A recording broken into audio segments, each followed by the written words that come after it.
you to take a seat. We're just going to get started, and there are seats up in the front. So welcome to, I think this is our third or fourth Evolve Law event here in Seattle.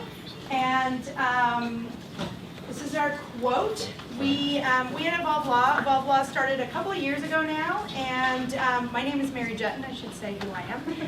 And so we really believe that we need to accelerate the pace of adoption of not just technology, but change within the legal industry. So Evolve Law, just a short overview, because we did one of these events before and people were like, nobody explained what Evolve Law is. So Jules Miller, who was with Hire and Esquire, and I have a company called Tracklight, we were having challenges, believe it or not, selling technology to attorneys. And so we got together with a few other companies and we started doing these events to try to have the attorneys actually see the technology, touch the technology. So over time, we grew it into an actual company, and Davis Wright Tremaine, our gracious host for tonight, were our founding law firm members, and we're very excited to host yet another, or co-host another event with DWT De Novo.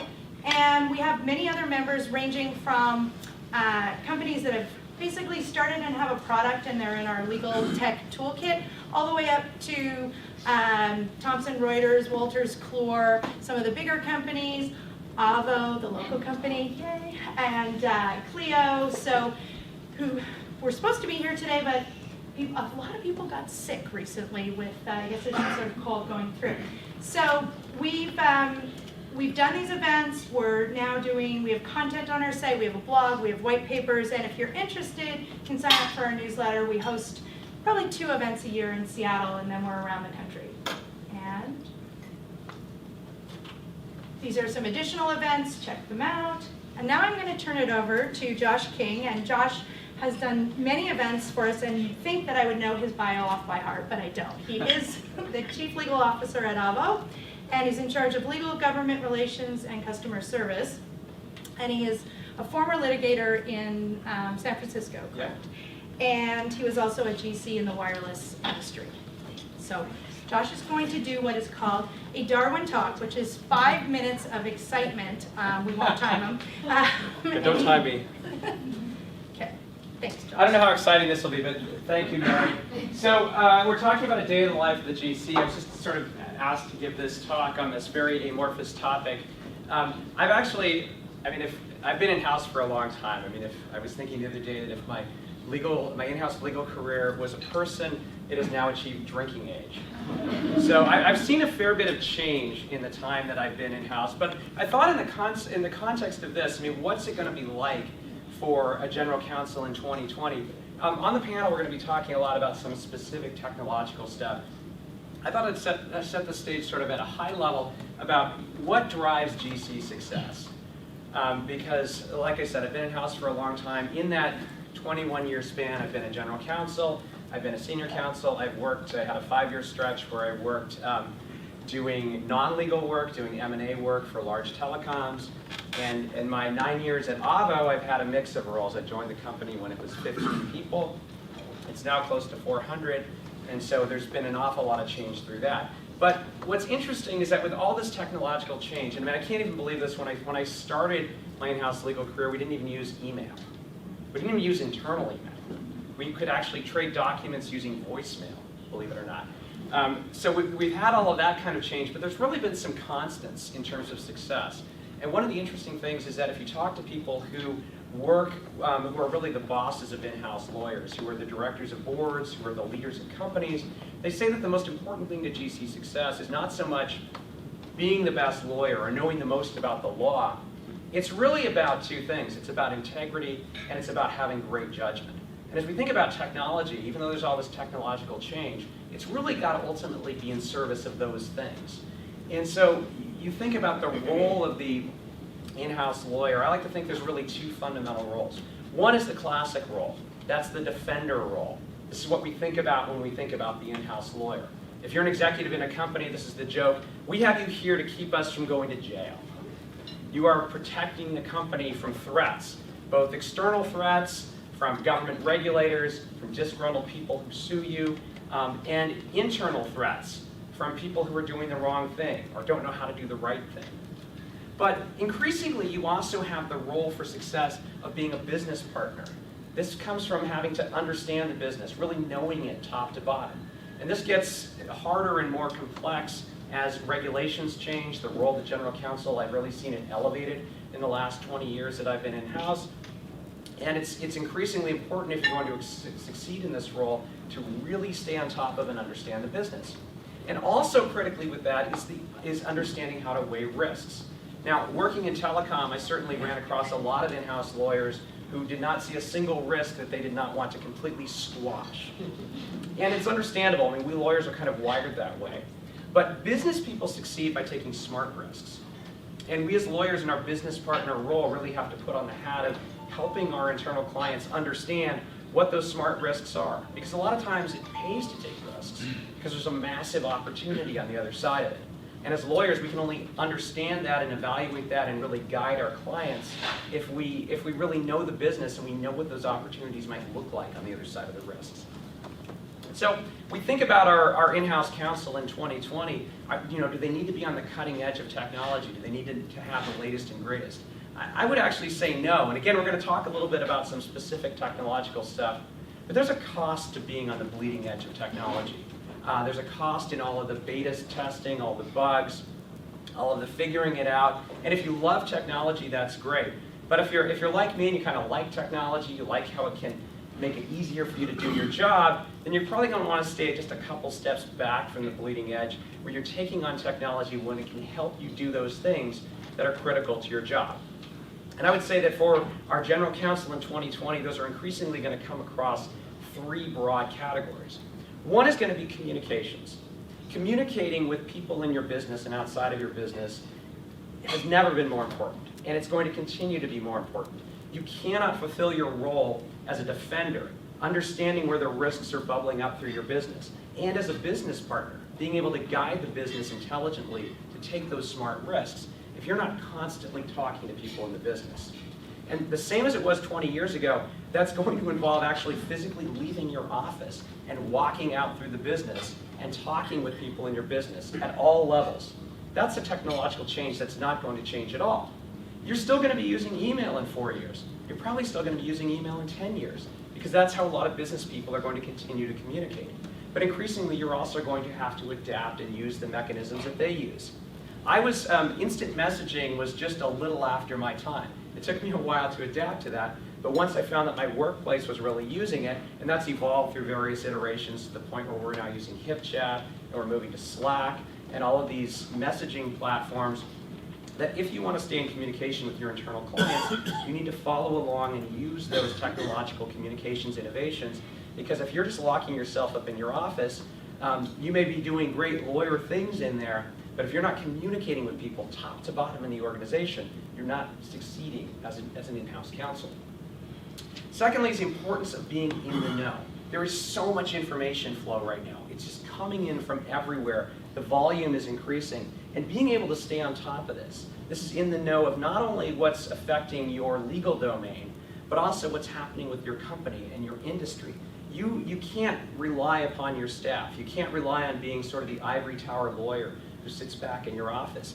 You've got to know this stuff. You've got to be over-prepared and over-informed so that when those questions come in or someone says, did you see X, Y, and Z? It's like, oh yeah, I was all on top of that. And this is where you really have to be, if not on the bleeding edge, then at least a couple steps behind it, where you are using the mechanisms that are available out there. And there are a lot of simple technological tools, as simple as things like blog readers, for setting things up so that you can stay constantly informed on these things that are important.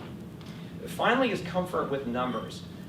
Big data, we hear about that. We hear about all these funny terms with blockchain is the latest and greatest that we're hearing about. All these different ways that numbers feed into the business. 20 years ago, you needed to understand how to read a profit and loss statement. You had to know some of the basic financial planning stuff.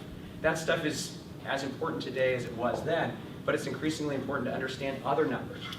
And also understanding how numbers work, because numbers can increasingly be manipulated. The more numbers you have, the more ways that numbers can be manipulated to tell a story one way or the other. And as lawyers with our skeptical natures, we have to have the skill set to understand those numbers, at least at some level, so that we can pick them apart and figure out whether they are telling us the right story or not. So ultimately, those three broad categories, staying on top of the technological tools that will help us understand them and being able to do our jobs, is going to be critical to success as a general counsel in the year 2020. Thank you.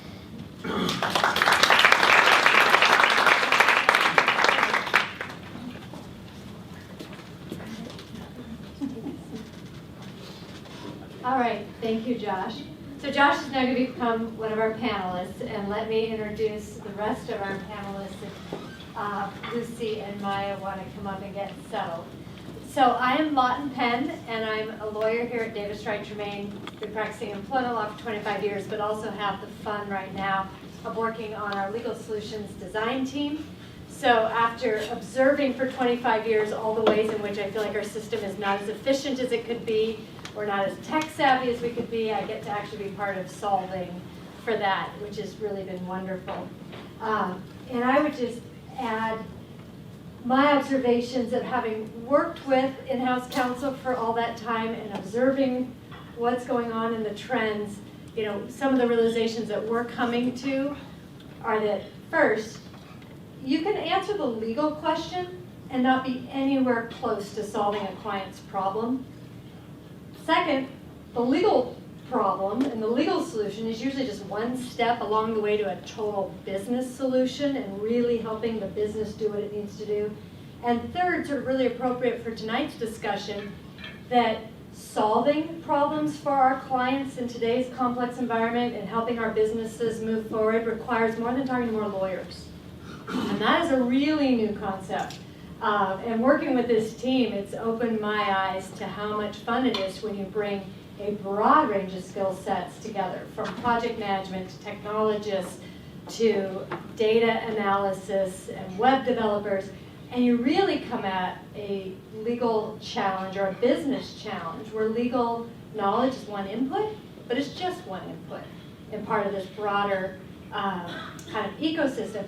And our panelists are really forward-thinking and on the leading edge of that kind of way of approaching business challenges with a legal background and a legal mindset, but really leveraging a broader set of resources and tools together. So it's going to be a great discussion tonight. So let me do a quick introductions.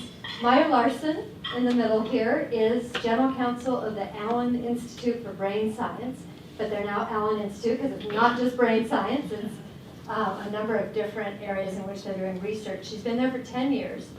Prior to that, she was Vice President and Assistant General Counsel at Expedia. She's also an adjunct professor at Seattle University School of Law and a mentor for students in the Entrepreneurial Law Clinic. When I first heard Maya's name, it was in the context of another general counsel saying, wow, if you want to talk to an innovative in-house counsel, you need to talk to Maya, because for 10 years she has been structuring her legal department, thinking about the legal function in ways that are totally different and ahead of her time. So she's terrific. The fun fact about Maya, we have a fun fact on each one, is that when she was younger, and I think it continues to this day, she was fascinated with the criminal minds and deviance theories. And when she was young, she could map out the family trees and the organizational structure for all of the major organized crime families in the U.S. She then went to meet, this is really fair, so she apparently was very vocal about this passion of hers, and she went to New York and was working with a client, and they decided to take her to the Sparks Steakhouse when she was 24, where Big Paul Castellano met his death because the Gambinos were her favorite crime family of all. That's so funny. Okay, so moving on, Lucy. Lucy Vassley's an Assistant General Counsel at Microsoft, has been a real thought leader in pushing for law department and law firm efficiency and innovation for a number of years, and she is a real force of change within that large legal department and really passionate about getting the message out about designing new systems to handle large portfolios of work, pulling data, having a really continuous improvement mindset. It's been a ton of fun for our firm to get to partner with her on helping fulfill her vision. She's on sabbatical right now. I'm just going to make a note for everyone. If you ever get a chance to have a sabbatical, don't do this. Really generous of her to come in her last week and serve on a panel. Her fun fact is that her earliest crush, and it continues to this day, is Neil Diamond. And her husband, Shai, is here in the audience, and he's okay with it. He's not feeling threatened. He's fine that Neil Diamond is part of the relationship. I also love one of Lucy's favorite, one of the quotes I heard her say, and it's just a great one, is she wants to make a factory of brilliant lawyering.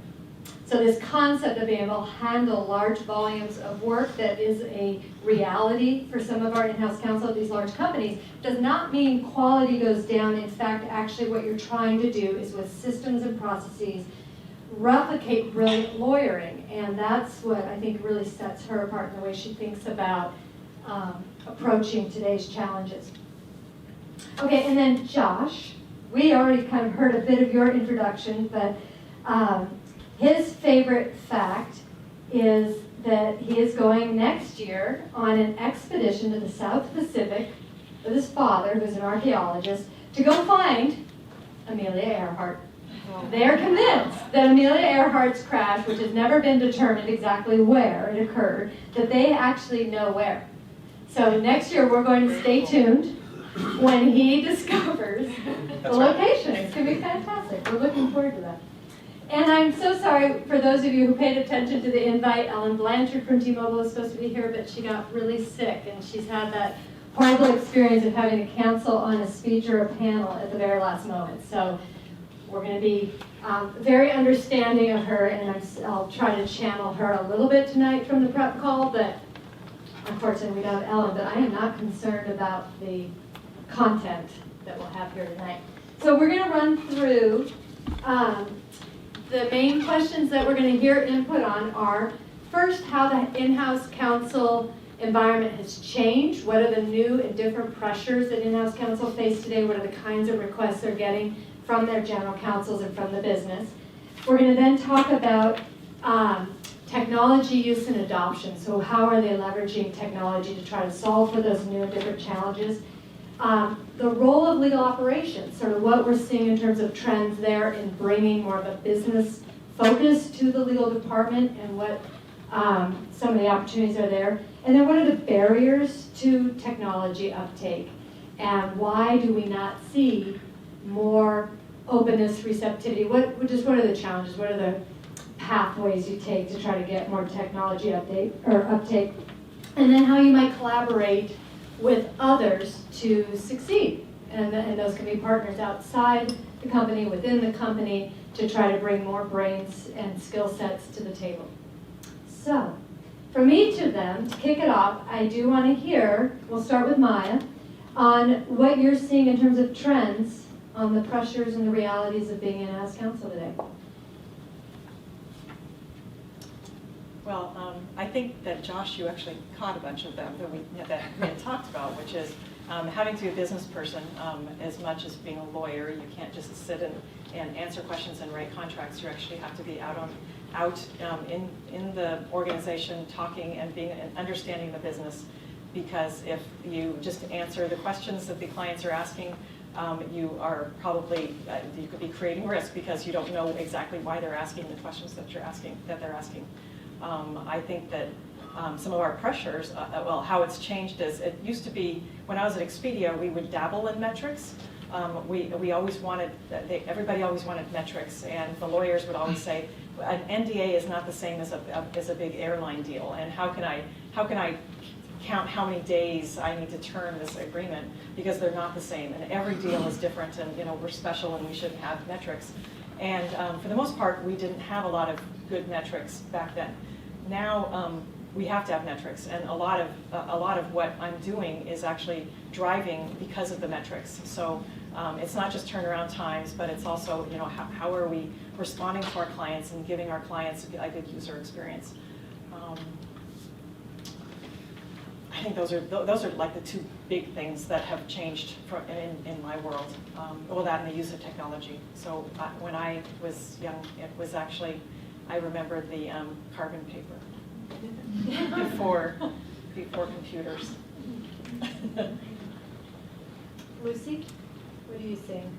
So, well, the first challenge is, of course, having a glass of wine and being on a panel. Coolest panel ever. Of all DWT have figured something out, right? I think the biggest challenge for us is really the day-to-day risk balancing. As the world is changing and the regulatory environment is changing, we find ourselves dealing with new things very quickly, and I think it's that judgment. Again, I mean, Josh really did land. He landed it perfectly on the things that we're dealing with, but it feels like because technology is evolving everywhere as well, the information is coming to us faster, new laws are being passed on different topics, and we are just trying to keep up, frankly. So I think it's that judgment-making skill set that is really being tested, and you see it every day. Every day, the speed of business is at this point incomprehensible almost compared to what it was just even a decade ago, right? Where you had time to think and run an idea by somebody down the hall. The expectations from the business are just at some point unreasonable, probably, but certainly something that we are constantly wrestling with. And the other one is, I'll have to echo the data. I think big data is the popular words now too, but we're really also pushing any kind of data that can lead to big solutions or big changes. But I think that thirst for data is hitting everybody in every department and across all industries. Obviously, we're a technology company, so that's natural to us. But even as a technology company, we are feeling that the change is very real. It's palpable in our own department. And just last week, we were talking about data scientists as a very real need. A completely new function, completely new role. We're openly and honestly admitting that we don't know what that should look like. How do we hire for that? Who's going to be on that interview loop? I mean, we're really looking into our business to help us understand data scientists as it looks like in the law. So I think those are probably our struggles right now. Interesting. So that's actually a hire into the legal department. Hot off the presses. Confidential. Anybody out here? Check the career website. Data science. Yeah. Well, and Josh, your perspective is super interesting because AVO is really at that intersection of technology and legal service delivery, and you've been, I mean, AVO is really on the leading edge of creating kind of a legal marketplace and connecting through technology legal service providers, those who need it, legal information. So what's your perspective, both from what you're seeing as a legal innovator as well as general counsel of the company? Yeah, I mean, we have a lot of unique legal issues. I mean, it was unusual to be hired in as a lawyer, along with other things at such an early stage, but that's because we got sued right when we launched. We have a lot of rating and profiling every lawyer in the country. There's a lot of unique legal issues. And Davis Wright, by the way, did a great job defending us in that case, and every case since. We just got the latest one dismissed 2 weeks ago. But thinking back to when I first went in-house, I mean, one of the interesting things that's happened is the profile of in-house legal departments has risen, which is a good thing for people in those departments because I think 20, 30 years ago, you were viewed kind of as a backwater, maybe an obstacle, sort of a unique little garden in and of to itself, which was both bad in that you were seen that way, but also good in that you had your own little sandbox to play in, and you weren't really held to the same rules as the rest of the business. Now with that elevation of the role, where you really do have the seat at the table, and you're viewed as an equal player with the rest of the business, that's great from an elevation perspective, but it also carries with it the expectation that you are going to have the same rough set of disciplines as the rest of those departments. And so, you know, they're all very data-driven, and they've all got people who really understand finance inside and out. And that's true whether you're talking about the finance department, or the marketing department, or the operations department, the IT department. They've all got that discipline. And so their expectation is that, hey, you as a legal department, don't tell me that it's, you know, planning out your litigation budget for the next year is uncertain. You know, I've got to build a power plant in Ecuador. You know, to tell me about uncertain. And so that's, you're really expected to be able to rise to that challenge. And I think what that's going to result in is bigger legal departments hiring data scientists, certainly hiring financial planners, hiring people who can do forecasting, people who can do process management. It just becomes increasingly critical if you're going to be at the same level as the rest of the operational departments. Well, and just keying off of that, I was sitting with the former general counsel of Alaska Airlines who said, you know, I would go into these meetings every week with the executive team, and to your point, you know, the leaders of all the different groups around the company. He said they'd show up with visuals, budget metrics, return on investment, analytics, because I walk in with my yellow legal pad. And they're managing like $200 million budgets within 1%, and I can't even really tell you how we're going to spend the money going forward, or let alone be able to show it and visualize it. And he said it really starts to make you feel uncomfortable, and there is this increasing expectation that you're going to figure out how to speak the language of business like everyone else, and it's not something we're trained on in law school. And Ellen Blanchard from T-Mobile, I thought it was interesting, in our prep call, one of the things she commented on, and I'm seeing that even as outside counsel, is it used to be that the lawyer felt they had done their job when they presented the options and the legal risks associated with each option. And now what increasingly they're being asked to do is provide the business risk, not the legal risk, the business risk. What is the total array of risk, and give me a business judgment, which is a shift. And ideally, back it with some data, not just your anecdotes, not just your experience, if we're going to make a major shift. So the question is, how do we then start using technology to support that function and allow our in-house teams to be kind of at their highest and best use, which is using that judgment. But before we do that, any questions for the panelists around just the changing landscape? Any questions folks are curious about or want to sort of calibrate in terms of their in-house experience? Yes. So some of my background's manufacturing engineering, so even back to Brick Lane with Gilbert in like 1916, time and motion studies and quantifying the things you need to do business. But so as manufacturing engineer, I look at processes, events, flow times, etc. How open is a legal firm for me to get into their, down into detail about all the different information transactions that happen, so that I could come back to you and tell you what's going where and how long it takes, so that you can develop a learning curve going forward. Law firms it isn't just a technology issue, there's a very valid need for secrecy, but could that open up? So great question. Actually, that segues nicely, and if other folks have questions, feel free to ask them. But what we were going to talk about is, how do you bring that sort of process improvement mindset? How do you leverage technology to tackle work in new and different ways? So it's a perfect segue. Lucy, why don't you just start? Because I know this is something you've been spending a lot of time on thinking about. It's exactly that. I think where the question is really headed is, how do we get to open the kimono a little bit? And yes, we're going to use some Six Sigma, we're going to use some tracking and some metrics and data to understand how things are going. And I think we're actually kind of demonstrating in a partnership we have with Davis Wright that is where certainly law firms need to go. Some are going. They have to have the right engagement with the in-house teams. I think your first question, not to restate your question, but if I were to restate it, I would say, how are legal departments first? Are we even asking for law firms for what you're asking for? So I think your presumption is that we're asking of this already. We have a long way to go as legal departments to even know what we should be asking, and that the fact that we're allowed to ask. And that needs to happen. That's an evolution that some legal departments are having, and I think that's why we're here, because we're pushing the envelope and asking some new questions of our law firms. And then I think the law firms certainly then have to be willing to share data. It's data that my premise is always that it's in the hands of the law firms. It may not be in a consumable format.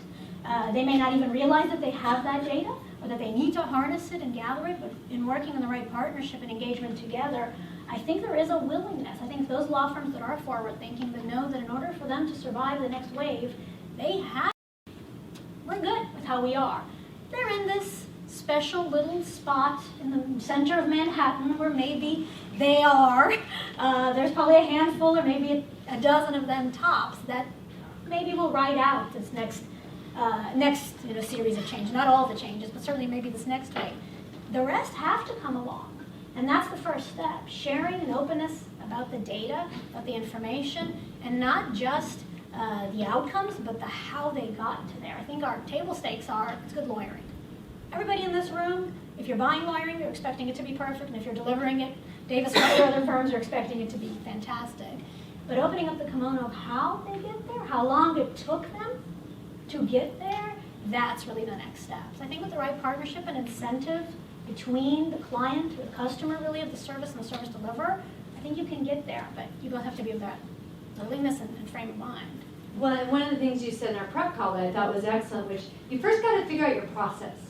So you really have to, before you introduce tech or any redesign or any new staffing models, you have to understand what your process is.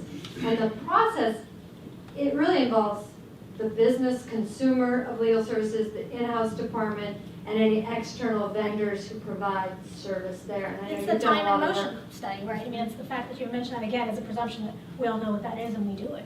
We don't in the legal field. So the first step is, hey, let's do a time and motion. Let's actually figure out what the current process is. And your first impulse, I think, reaction would be, I don't have a process, I just do.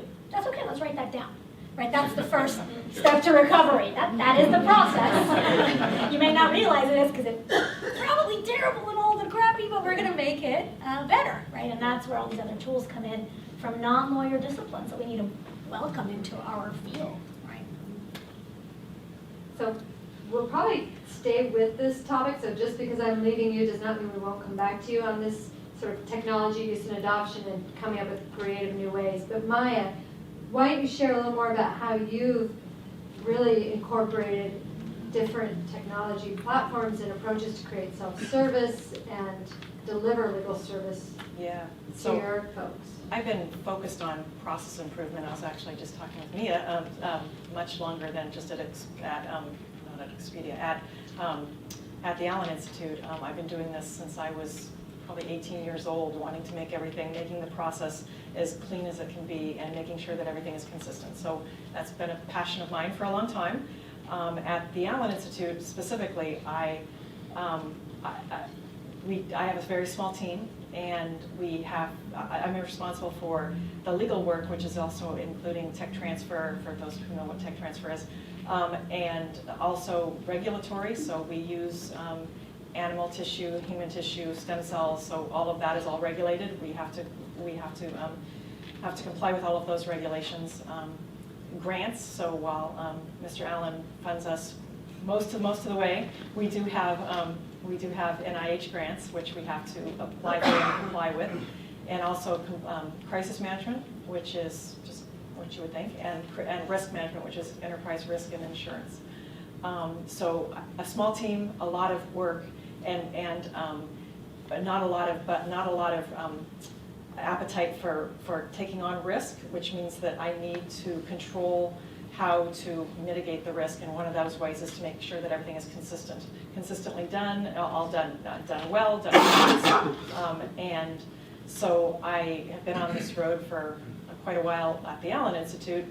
The place where I thought I had really hit a home run was a knowledge management system, and I won't go into a lot of detail, but it basically is the life of all different types of data is all put into the system, and then you can slice and dice the data however you want. It was a fantastic system that we purchased, knowing that it was not currently being used the way that we wanted it to be used.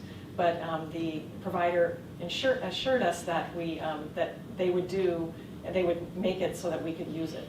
I was sorely disappointed when they just could not do it. So I wanted to have the life cycle of an employee, the life cycle of a product, the life cycle of a grant, the life cycle of an innovation. I wanted all of this in whatever way I wanted it, and that just didn't happen. So now we use that for basically a large database. It doesn't do any work other than holding contracts, basically. and I'll be replacing that. So when I didn't get what I wanted, then we moved to a SharePoint system, and we basically built it ourselves. It's Microsoft's product. I didn't want to say anything, but thanks a lot. So lawyers working on SharePoint, which is not the highest and best use of our time. On the other hand, I wasn't getting any traction from IT, from anybody else to help us. And I've got curious lawyers on my team. And so we figured it out. And we now have all these different centrals for all of our different work. So we have a conflict of interest central and a grant central and a regulatory central and a contract central and what we call material transfer agreement central. Every process that we have starts with going to legal central, which gets you to the correct central, to then answer a few questions. You hit submit, and then your lawyer gets an email, and the client has a dashboard of where all of their contracts or all of their work is, and we now have the beginnings of a metric of a system, of a ticketing system that allows us to get some kind of metrics. It's not the best approach, but it was the thing that I could do because SharePoint was free. We already had it, and I had already spent a whole bunch of money on a system that didn't work. So that was that's what we're currently using. The scientists all love it a lot. Yeah. Can you name that system which seemed attractive but didn't work? It's called. Turn off the video right now. Just curious what and your it's fine. options. It's actually a really well-known system. It's called Sophia by Wellspring, and it's a wonderful system that universities use for tech transfer management. That is what it's used for, and it does a great job at tech transfer management. It does not have a good UI for a client, so I can't have a scientist log into Sophia and answer the same questions every single time, like, who are you? Well, I'm still Hong Hui. I'm still, it has a terrible UI. It has a terrible, we couldn't get it to answer all the questions. It doesn't have parallel processes for approving. It was a mess. Related question, what were your options for knowledge management? This was the best system that we could find, and that's to get to one of your other questions, which is what are our barriers? There is not a good, now to be fair, I'm very needy, and I'm also I'm very specific, and I'm high maintenance. So it was actually probably better. We love those kinds of folks. So it's probably better that we just built our own, because we got what we wanted for the most part. It's still, SharePoint is our front end. We haven't gotten it to do the back end like we want to, as well as we would want. But so SharePoint is our current system that we're using. But because and also it doesn't interface with any of our other systems like Oracle and some of our bigger systems. So we're having to look at other options for front end and back end. In the meantime, because it's not just the legal department that is very innovative, our whole administration department is moving to what's called a service catalog, which is very IT-ish. It's from the IT world. So we're implementing a service catalog for HR, legal, communications, finance, facilities, security. So all of us. It's a ticketing system, and an employee can go on, I want a contract. Now, I'm going to jump in here, Maya. This is super interesting. I want to keep the discussion going. I'm sorry. No, it's awesome. I'm going down the details. No, we're going to keep going, because I think one of the themes you're hearing that we are observing is this very specialized need and not always a great solution. So what you're trying to do is cobble together with existing technology that you have, and we do that a lot as on our team, our legal solutions design team, is trying to figure out how can we bring together maybe some existing technologies and solve for this and kind of hack our way through. And I know Lucy's done that, I'm hearing you're doing that, coupled with this notion of how do we remove the sort of secrecy around law and holding it close and figure out what can we push down and out? How can we create more self-service? How can we move up the value curve by creating systems for folks to sort of that do-it-yourself culture, but within appropriate boundaries? And I'd love to hear from Josh, because Avo has created products and opportunities for folks to start kind of consuming legal services differently, getting access to information. And I'm just curious to hear from you on what you see in terms of technology uptake and adoption and some of the challenges you're seeing, what you're doing to solve for that. Yeah, I mean, it's outside of the legal department, but I mean, given that we are a legal services provider, we have recently launched a service called Avo Legal Services, which is fixed price, price transparent legal services. The most basic one being, we even have an app for this. I hesitate to use it because it's a cliche, but Uber for lawyers. You can go onto it, you can identify your legal problem, enter your credit card, and you'll have a lawyer who will call you oftentimes within seconds. I've tested it out with immigration questions. It's kind of amazing. And so it's $39 for a 15-minute consultation, or up to 15 minutes. And then we've built on the back of that a lot of other legal services that are all fixed price, price transparent, so you know it's going to cost you $895 for an uncontested divorce, or $595 to form your LLC, whatever the legal service might be. And it's been interesting in that it's met with tremendous consumer feedback. Consumers love this stuff because they hate the idea of the black box of going out and hiring a lawyer and getting an unexpected bill. It's run into a lot of interesting feedback from lawyers, though, who are so reactive and who look at it and say, oh my God, this is just the worst thing ever, and it violates all of our rules of professional ethics. Here's this problem and that problem and this problem. And I mean, I spent a lot of time helping build the product in a way that navigates through those shoals, at least as we understand them to be. But it's facing up to be a fairly big fight with a lot of the organized bars over the legality of this service at the end of the day. How Kauai by Plumber does it.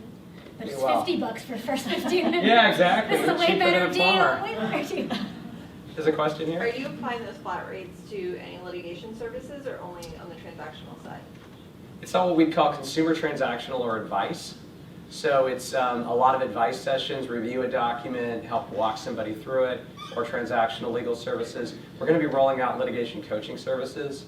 What about if I have a litigation? Are there criteria that I could give that would get me a flat rate on that? Potentially, yeah. But it would probably be in pieces of the litigation. So it would be coaching through one piece or another of the litigation. Litigation is not terribly amenable to this kind of flat rate. It might be for a company where you have a lot of repeated litigation. But again, this is a consumer product, so we're literally biting stuff off in $40 to $3,000 chunks is the way to think about it there. And I think really the takeaway when you think about where the profession may be going and where in-house counsel can be successful is there's been a reluctance in the profession to think about, are there areas where we are performing legal services that actually could be done differently and better when you think about it more as a process, self-service, push it down, create some boundaries and sort of checklisting and processes around it and make it more repeatable. And I think that is a shift in in-house counsel that are thinking about the portfolio of work before them and saying, okay, where is there maybe an opportunity here to redesign it and try to let go of sort of the all the different emotions that may come in around that, and you hear it. And I'd be curious, Lucy, for your perspective, because you are trying to kind of rethink certain bodies of work, and then I think also replicate that in other areas at Microsoft and say, maybe it isn't all so special and so specialized. Maybe there are some benefits we could inject here by thinking about it as a process, a repeatable process, and actually even rise, kind of raise the quality and lower the cost by doing so. And that's a really new concept for the legal profession, and one that is a little bit scary for many, but is certainly something we're seeing Well, I think so. It was a journey that's taken me, gosh, a good decade probably, from when I started here at Davis Wright doing contracts, and then went in-house at Microsoft doing the same contracts. Suddenly I found myself as a client going, oh, I'm not paying the version of myself that's still in-house to keep doing these same contracts. And it was exactly kind of that epiphany that said, this is not that novel every time. And started kind of walking down the, virtual halls of our department and saying, wow, why are 35 paralegals and attorneys still doing similar contracts over and over again in a dissimilar way?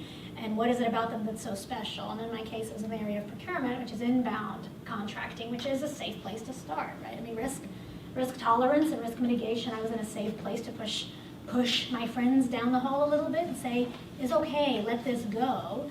And then we went through a journey of documenting the process and then outsourcing to an LPO. And we're still friends at Davis Wright, clearly, but the story was, this is not lawyer work. This is certainly not law firm lawyer work, not elite law firm lawyer work. It was just the wrong resource. The work was always perfect. I didn't need perfect. And that was another thing we had to really absorb, accept, let it wash over us. The contracts will slip through the cracks. It's okay, right? And that was all this journey that we went on. And by virtue of success of that journey with this kind of down and out, my favorite, push down the work and out, in my case to an LPO, or down to self-service templatizing, make the business do some work. They get paid. They should be able to write some basic contracts. That still left this nice chunk of work in the upper part of kind of this triangle that did still have a role for law firms, Davis Wright being one of the ones that we're working with very closely on that upper piece of the triangle. But it really was the conversation of these just aren't that special. And that's a conversation that I had, that exact conversation with a dozen plus people over the course of almost probably 5 years across our department. And I had to go up their management chain, and they kind of got it, but then the people that were doing the work, it is a very emotional thing to let go of the work that you built your career on. And so in-house departments have a huge burden ahead of them to know, hey, we got to replenish that work. And guess what? The work never ends. Big difference, right, between law firms and in-house. We never have a fear of where's that work going to come from? Oh my God, I just finished my 2.1 about, no, see, we don't, that's all gone. It's this flood of work, and everybody's always too busy, yet when it comes time to let go of the work, it's a panic. So that is a huge cultural change, and we need law firms to also understand, embrace it, and come with us and say, you know what, you're right, in-house client, I shouldn't be doing this for you. Here's what I can do for you, here's what I should be doing. I shouldn't be doing this. And that is tremendously valuable. That is where the partnership really becomes real. It becomes trusted advisor role, which is what law firms need to be and want to be, but not at that other stuff. You can't keep building a business out of stuff that really, between us all, we know can be done by somebody else. Cheaper, faster. I don't say better, but cheaper and faster sometimes equals better to the business when it's certain low-risk work. So there is something about thinking about it as a process that really makes you rethink the resources completely. So that's a journey that we've been on and had success, and now we're pushing kind of that same model into law firm engagements. Well, you have to be willing to take those risks, to take the smart risks. That's exactly and right. we, even at Expedia, we did that. We created templates for when the advertising agreements. It's the same agreement. It's the same advertising agreement. As long as it's here's your form, get it signed. At the Allen Institute, we have the same thing. We have we're doing self-service, so let the scientists. If it's the same thing, that we've got a safety net in that I sign every contract, and so I will see what will. We're small enough. I'll see if it's not basically the same. But for the most part, push out all of those. An NDA. I remember having to. Lawyers had to read NDAs. That's absurd, unless it's. It is. Right. And that's actually an area we've automated in the Yeah. NDAs, because we said just fill in the blank, click, send, Yeah. DocuSign, electric signature, Another beautiful. go. Right. Love DocuSign. And even that was emotional for a lot of the attorneys, but this NDA is special. It's a big customer. We get it, we're not going to be rude, but they can still click the button on DocuSign and they'll be okay. So it's an evolution. Yep. So just to kind of wrap up this category, what are the technologies that are on your horizon that you think in you know, folks should be thinking about that you think offer real potential to solve for some of the in-house challenges. So in addition to DocuSign, SharePoint as a central clearinghouse for information. What else are If you you say looking so, at? I'm willing to say that. Well, I think 'cause the thing about, you know, something like SharePoint is it's a backbone to so much other stuff. So it's hard to call it a, you know, it's not a solution for your need. Now, for contract management, I know because I'm still searching and we're constantly changing what we use, but there are these kind of platform solutions that I think are key, and certainly anything that has to do with communication and sharing will be huge, right? So like SharePoint, I think that's one. I'm not going to say I'm going to be my solution providers hate this. None of them are a magic bullet. None of them. None of them. We keep trying. We keep replacing. I mean, when you said it, you're like, this is the story. This is 100% true. Okay, best in class. Forrester Research, they all said, number one, we're doing it. We just did it with contract management. Boom. Oh, we're ending the life of this product that we hardly even made fit for us and work. Great. Let's try another best in class one. And there is no magic bullet because guess what? Each one of us is a special snowflake. We're not going to change our processes to fit the technology solution because they say that's how it should work. I had one solution provider tell me, but you can't have a statement of work go past the master agreement ending. Yeah, I can. But you can't. No. I can. I do. What do you know about contracting? Right? So in my case, it's about contracting. So you have technology solution providers that actually don't have domain expertise still. There is, I mean, and with all due respect, and I'm sure there's somewhere is Manager in the audience, I mean, there is no magical answer. It's about partnering with your business client, and it is customization, which makes it a very difficult financial proposition for all these service providers. DocuSign is one of the success, I think DocuSign and EchoSign, they're kind of the two big ones, that they really did fit into a niche. They don't need to be very customizable because it is replacing this, right? That's it. Very few people do that very differently. We all have pens, we all sign on a line, and that's what they were solving for. I think once you get into any kind of workflow like you're talking about, like the life of an employee, guess what? Besides start and end date, they're going to care about very different things at Allen Institute than we care about at Microsoft. Yeah, we had something, as simple as trying to find a vendor contract management system. It should be the simplest thing under the sun. It should be dirt cheap. It should have a simple interface. It should have it on an iPhone app. Doesn't exist. That's my job security. The fact that they don't exist. And it's just stupid that it doesn't exist. But again, I've got my specific needs. We finally found something. It's overpriced and it doesn't do. It's called Contract Room. Okay. It's overpriced for what it does. It doesn't do exactly what I want to do, but it's good enough for my needs. Yeah. And that's sort of part and parcel of the problem, is that we are all special snowflakes, and we all, no matter whether we're big or small, we all have our special needs and our idiosyncrasies about how we want to do things. And that's why, if you are working in-house, you can't just pick a vendor and close your eyes and let it go. I mean, you're probably going to have to do a lot of hand-holding, a lot of due diligence, and then probably a lot of replacing. Yeah. And you're going to need your IT partner. You're going to need somebody very good at process, Six Sigma, you get project management, program management, and the lawyer becomes almost the least critical part of that team when you're implementing these kind of solutions. Because the amount of customization and implementation, integration, change management, these are all skills. These are all real professional skills that lawyers take for granted or don't realize they need until we've screwed it up once before. So there's a whole other list of disciplines that we need to become very close friends with, because none of these systems are out of the box plug and play. They're just not. We have hands going up before I would start the next and final topic. So yes. So I just had a question. So you mentioned DocuSign, SharePoint, EchoSign. How about something a little bit more on the financial end, like Serengeti? It's a popular one. Tons of in-house teams use it. Talk to any one of them. Well, yeah, we use it, but I've never heard, not once, of any technology solution, a consumer say, I love this thing. They're just not once. I'm still waiting because I'll buy it when we see it. It just isn't. Even Serengeti, which is one of the top kind of used ones in the, we use Time Metrics, I think is another one, right? There are these kind of big names out there, and people make do, right, because that's what they have. They're out there. I think you have to talk to the customers. That's really the best lesson. Talk to the real customers who haven't deployed. Talk to similarly situated customers as you. Because we can share notes till tomorrow, and I'm like, you love SharePoint, it's amazing for you. Can I see a demo? That's amazing, right? We own SharePoint. We're still, for our size and our needs, it's just you have to talk to the real users and understand the challenges before you get in there.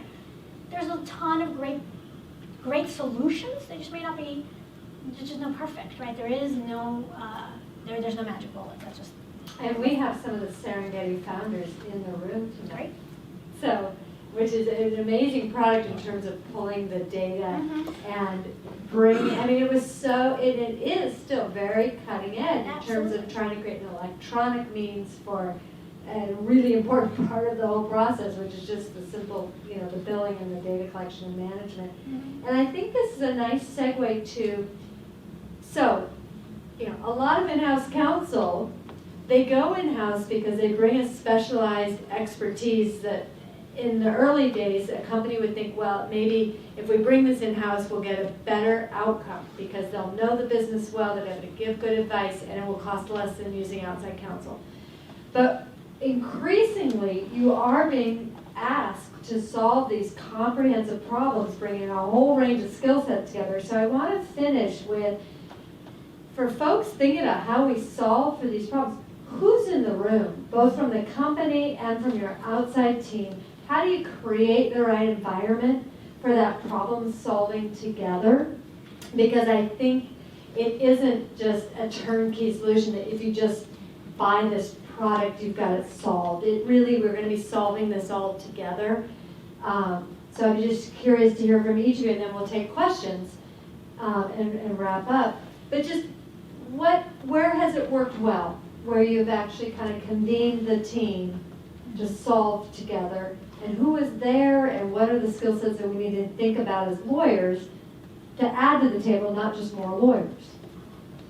Well, I mean, as I think I alluded to it, or kind of was heading down that path, is we have all these other disciplines that are at the table. So where we've had very successful launches, specifically of a technology solution. Those are the problems I'm assuming you're alluding to, right? Not regulatory problems or business regulatory. Delivering legal services. Legal services Yes. to the business Right. at the pace they want to receive it. Yeah. The So right you need risk. an IT people. You need technology people. And I'm going to say IT from the department. You decide who that is in your company. You need people with a technology knowledge, understanding. You know, when UI rolls off your tongue that naturally, like, okay, she understands some basics around technology, and that's, I think, part of a lot of what in-house starts to happen. You become kind of, more experienced in that area. But so obviously you need a technology person. You need a good old project manager, just a solid project manager. Can manage any project. They can manage building a new power plant in Ecuador, like you mentioned, or they can manage technology implementation of a contract management system, project management. You need a process excellence person. Sometimes we interchange those. I know certainly lawyers in our department still, they call everybody non-lawyers. Right. We are the only profession, I think, that I've ever heard divide the world between lawyers and non-lawyers. Yes. And we are determined to change We that. have to stop that, right? London our So mission. we're all going to hold hands here, take a pledge that we're not going to talk in terms of lawyers and non-lawyers These are anymore. professionals with titles and disciplines. But it is, there's kind of, there is process excellence. There are 6 Sigma professionals, right? So any process excellence discipline, they should be at the table. And then change management. There is something unique about somebody who understands how to manage change in a company like ours. We have 100,000 plus potential users of a contract management system. Talk about UI, disaster, right? Wow, how do you change 100,000 people who are used to doing things a different way? That's a discipline. I wouldn't pretend to know how to do that, so I've learned that there are these really key skills. So they're at the table. And somebody who can read some finance information, right? Excel, not my strength. I'm a PowerPoint word girl, so bring me somebody who can read that Excel spreadsheet and keep us on budget and understand how the financial infrastructure of our whole organization works. So those are kind of mine. I'd say technology, finance, change management, process excellence, and then project. Which is why the lawyer It's fine. Just pick your hat. But and yeah, roll it. exactly. But the one thing that I would include is the other stakeholders, because more than likely legal is only one stakeholder in whatever process it is. So if it's a contract, you've got to have your finance person not just reading and making you on budget. You also have to have them, when do they need to be approving contracts and such. If there's facilities, if you've got facilities issues, and so you need all your stakeholders, not just the people who are fixing your process. That's right. Excellent. Josh? No, I would echo that as well. I mean, also being in a small legal department, you sort of don't have all those resources to pull on, so a lot of them you have to sort of muddle through yourself. But I was going to say the same thing. It's absolutely important that when it comes down to it, if that is a system that's going to affect anyone else in the company, you need to bring those people in and make sure they at least know what's happening, where to access it, how to use it. Well, and the other thing I would add is to leverage your vendors, because they want your business, they want to partner with you, they want to do a good job, and they sometimes may have resources that they can bring to bear, but you may not have historically thought to ask for that, which I think is a new development, is looking to vendors, whether those are LPOs or law firms, to say, what can we do with data or process improvement or leveraging technology, or partner with me to build this to my customization. So this has been so much fun. I want to keep us on schedule. I want to make sure we do get our final Darwin talk. But any questions for the panelists in our last moments here? I did see one hand go up that we didn't get to circle back to. Yes? I think this might be very interesting for Maya because of her institute. Do you folks use any advanced semantic technologies to manage knowledge? Discovery, for example, a lot of time is spent in case discovery and case research. Do you use any smart tools, or is there any initiative? So we have no And litigation. can you repeat the question, just because I know we're recording this? I think you might have to. Do we use any smart tools in litigation? And semantics And to semantics mine to some of mine. the Basically, projects? advanced software to learn to better manage documents and their meaning rather than just simple text-based. So more like natural language. Yeah, so the Processing. answer is no. I'm not sure if you might be confusing us with the AI2, which is the Allen Institute for Artificial Intelligence, maybe? I don't know, but we do the real brains. And no, we don't. So we don't have litigation at all, and so it would only be documents and contracts, and it's much more just document based. And no, we don't mind. And sort of intellectual property management. Yeah. Okay. We also are open science, which means that we don't have a lot of IP. All right. Interesting. Okay, question? So, in managing the new technological horizons, maybe to each boss, 90% of what we do is repetitive, etc. I want to throw it over the wall into the open source community so that it becomes an open source project and everybody in our industry supports it, because it isn't what we do well. And by the way, of that 9% left, I want to throw away the stuff that we have and use an open source process software. It's not just software anymore. Hardware is being built, business processes, etc. How, because you use the phrase vendor and vendor and vendor over again, that vendor now looks like another animal in the world now as an open source project or something. Wow, I don't know if I want to, touching open source with a 10-foot pole for me is a little bit of a job looking. Just because the place I work couldn't pay my bills. Although we've changed tremendously, if anybody's been watching the news the last couple of years. So I think innovation in whatever form is now a much more exciting topic. I think that leaders are listening more. I think they are more open. No pun intended. I mean, I just really think that it's a new cultural climate that we're in. So I can see having that conversation now. You're right. Vendors are looking different too. Partnering with vendors for a company like ours, where we actually have mutual interest going back and forth, and the sharing becomes blurry with products like a SharePoint or a CRM, and in our case as well, we use that for intake. We get about 100,000 requests a year through an automated system where I can track from who, how many, all this good stuff. I think you're hitting a key point. It is changing.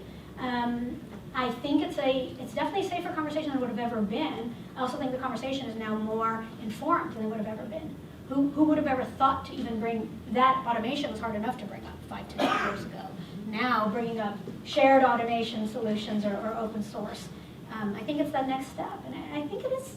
I think it is safer. I'm interested how the core true vendors think, because as I said, I don't think there's a magical solution. Maybe that's the lesson. Maybe there is some partnering that needs to happen and improving for the kind of better good, which is the premise of open source. I think it's right. Yes, Rob. So, Lawton, you described the situation where general counsel shows up at a management meeting with a yellow pad, and everybody else has nice graphs and charts and so on, metrics.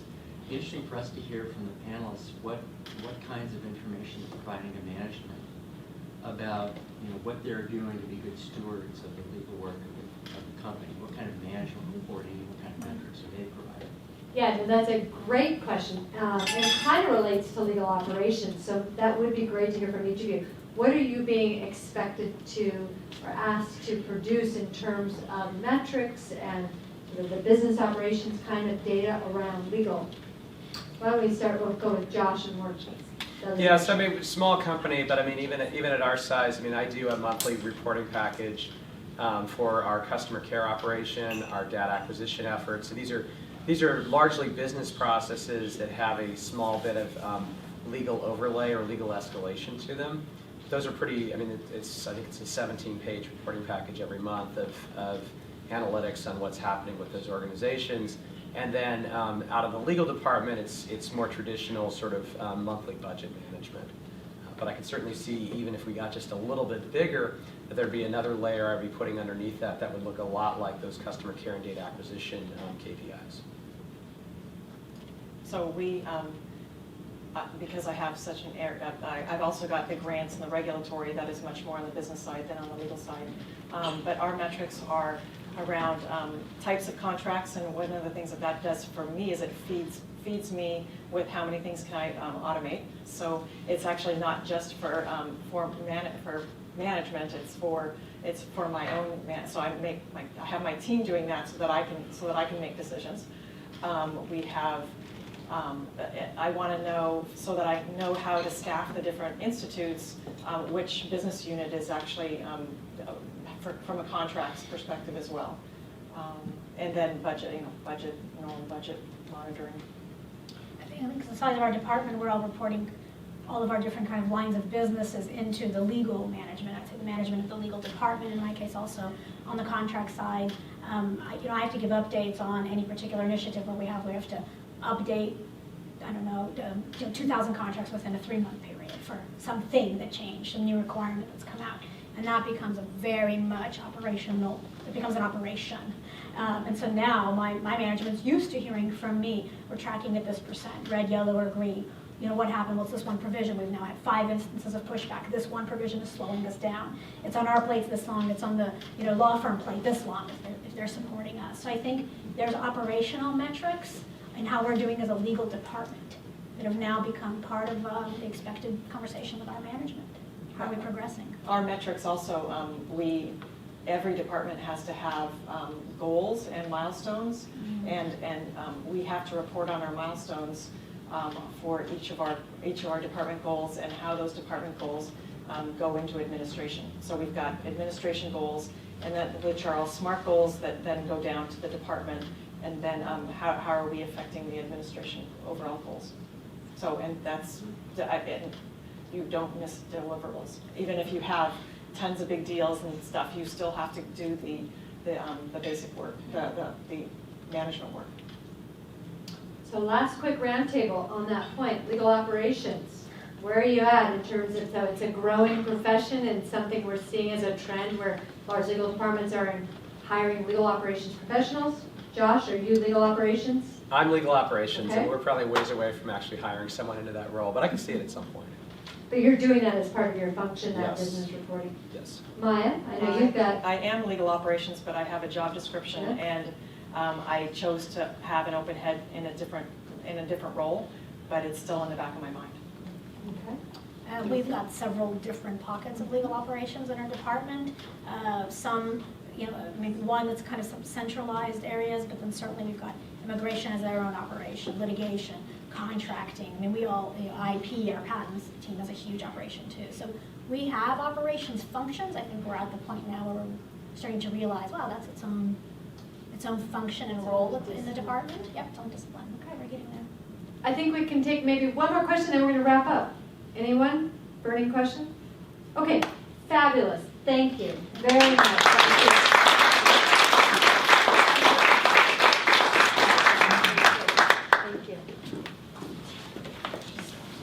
On it's the top KPIs, key performance indicators for in-house counsel. So if anybody would like that, we can put it on our website. You can Google it. If I could remember the name of it, it would be really helpful. But it's near and dear to my heart. I have an accounting background. I did work in the in a large law firm in Canada where we had that divide between the staff. We were referred to as staff versus lawyers. So I'm excited that everyone's trying to get rid of that divide. So our final Darwin talk for the evening, I'm very excited for this, is Marty Smith, who's the founder and director at Metager, but I'm sure many of you know him. He is very slowly walking, so I will talk quicker. So former partner at Preston Gates and Ellis, now K&L Gates. Founder of that firm's IP department. He was chief outside intellectual property transactional counsel for Microsoft for 24 years, so he started when he was 4. And he was the co-founder of and former director of Atinex Corporation. Is that close? There we go. And that was an e-discovery. And now he is part of founder of Metager, which is an Evolve Law member, along with Contract Room and Thomson Reuters. So I'm just sort of plugging some of the people that might have got little body blows during the during the panel. And very exciting, Marty is on the American Bar Association's Commission on the Future of Legal Services. So he is going to come up, and here's the clicker. And are you mic'd up, or? No, I'm just hang on to this. There you go. Hopefully everybody can hear me. So what I want to try to do in 10 minutes is to take you through 3 myths that I think are out there about lawyers and the marketplace and see if I can bust them. So I'm going to start, and they're around technology, shrinking markets, and tough times. Myth number 1, we covered this a little bit. Lawyers are Luddites and late adopters of technology. You know, behold the simple lawyer and fear of the computer. And that's kind of the philosophy that's out there. Oh, lawyers are so slow. So I stepped back one day and said, oh, come on, is this really the case? Look, Dave Daggett's sitting over here with a Surface tablet. You got people with iPhones and the like. So I kind of looked back, and this came out in our panel. And I said, you know, I think what's going on, fact number 1, lawyers don't adopt legal-specific technology because most of it is really, really bad. I'll put it bluntly, it sucks. I mean, these are 2 leading word or document management systems that are up there on the screens. And you know, the one actually asks you and requires you, when you're filling out a manual profile, to fill in who's the author, and then right below it, I want you to fill out who's the typist. I mean, have you ever seen anything like that since the 1980s in the days of word processing departments? You know, is this going to help you retrieve it someday to know who the typist was? So when you have a product like this, and you tell the lawyers, guess what, we're going to change every single way that you work, and it's going to take you 2 days of training to get there, who the hell's going to use it? So my belief is the majority of legal technology that's out there is really bad. I don't want to go into a long-winded talk. I think the reason it's there, and I was talking earlier with Alma about this, is number 1, we don't have enough lawyers who are willing to take the risk and start legal technology companies. We know the practice, we know how to create the stuff, we just have to get more entrepreneurs. The entrepreneurs that aren't lawyers don't see it as an attractive market, and for those who start a company, I can guarantee you, and there are a number of people in the room who I'm looking at as I say this, getting access to capital is impossible, if not very, very difficult. So anyway, that's a problem I think the profession needs to solve. So I think number 1, the first myth is there's just not, you know, really, or the reality is there's just not good technology out there for legal specific tasks. I'm not going after Microsoft Word or PowerPoint. Next fact. We are a standard of care profession. We are regulated. And so we have to practice within a bell curve, because if you go outside of the bell curve, guess what? You're exposed to malpractice. So what have our professional associations and regulators done about the adoption of technology? Unlike Josh, I was using a dumb terminal in 1983 with Bill Newcomb emailing from the Norton building, you know, to Microsoft. you know, and we had one email account. We'd print off the little things that came in. We'd answer them, you know, the next day and come back in. And 1988, Microsoft came out with its first product, Microsoft Mail for the PC, and everybody used it. By 1992, most of the lawyers in the Preston firm were on some form of email. And, you know, the Bar Association, the ABA in particular, in 1999, finally comes out with an opinion. Here's what's okay about email. I mean, they go through all this stuff about security and the like, and I'm sitting here watching a bicycle messenger wandering off the street with a bag, picking up valuable documents, and nobody questions that security, right? And you're kind of going, oh, why did it take 10 years to figure out this craziness that, you know, my God, computers are, you know, potentially unsafe, and we don't know what to do about it, when the reality is they're safer than most other methods. Websites. Obviously, the web came out before 1994, but 1994 was when Venable, the New York law firm, came out with the very first law firm website and got huge criticism. And why was the ABA and others so concerned about it? Why did they wait until 2010 to basically, you know, put out policies on this? My God, you're licensed in New York. Somebody in Florida could see this website. They might actually think that you're promoting that you're licensed in Florida. That's impermissible. You can't do that. We're all concerned about, you know, jurisdictional boundaries. So anyway, you know, they finally got on it in 2010. They got some policies out on it. Cloud storage, a little faster, but you get the point. You know, if the profession really wanted to change, we should get the regulators pushing the change, not being the impediments to the change. Oops. Did I lose my slides? Oh, no, guess I jumped ahead. Let's go back here. Here we go. So what's the truth? You know, my view is lawyers eagerly adopt great technology where it makes sense and barriers aren't put in their place. At Metager, we can actually see into every document around a law firm or a legal department, whether it's on PCs or whether it's on billing systems or whether it's SharePoint sites, take your pick. And we went back and looked through our customer base and said, what's the average lawyer sending? And this actually is not broken down by lawyers, law firm or law department staff and lawyers, so you're counting paralegals and secretaries. 26,000 electronic records in 2015. That was a 30% growth rate from 2013. So you can't tell me lawyers aren't using email and PDFs and other things. So there clearly is, you know, a lot of lawyer adoption where the technology is great and there aren't barriers. So that's myth number one and what I think the truth is. I'm in trouble with my clicking here. Here we go. Myth number two, the demand for legal services is flat or declining. And we've all seen this, you know, survey, low demand, overcapacity.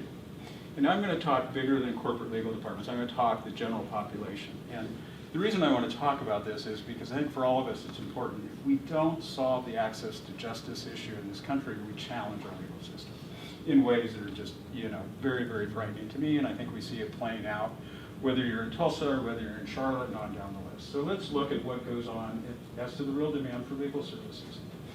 There's a woman by the name of Rebecca Sandiford who's at the University of Illinois who 2 years ago did a survey. She's a sociologist, and she actually has been involved with the ABA Commission on this. And what she did is she took 12 hypothetical situations that anyone in this room would say, you know, it's housing discrimination, that's consumer fraud, that's sexual harassment, and asked people in this Midwestern city, has anybody in your household experienced one of these issues in the last 24 months? 66% said yes, we've experienced it. Then she had a list that said, what did you see this issue as? Number one was bad luck. Number two, maybe it was a Midwest city, part of God's plan for me, believe it or not. Number three was bad morals on the other side. 14% said it was a legal issue.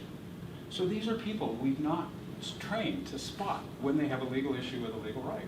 We stopped teaching civics in high school, I don't know how many years ago. So you're now in a spot where you've got a lot of people who have legal issues with legal recourse and they don't understand it. So there's a latent market out there that is really big that we've just ignored.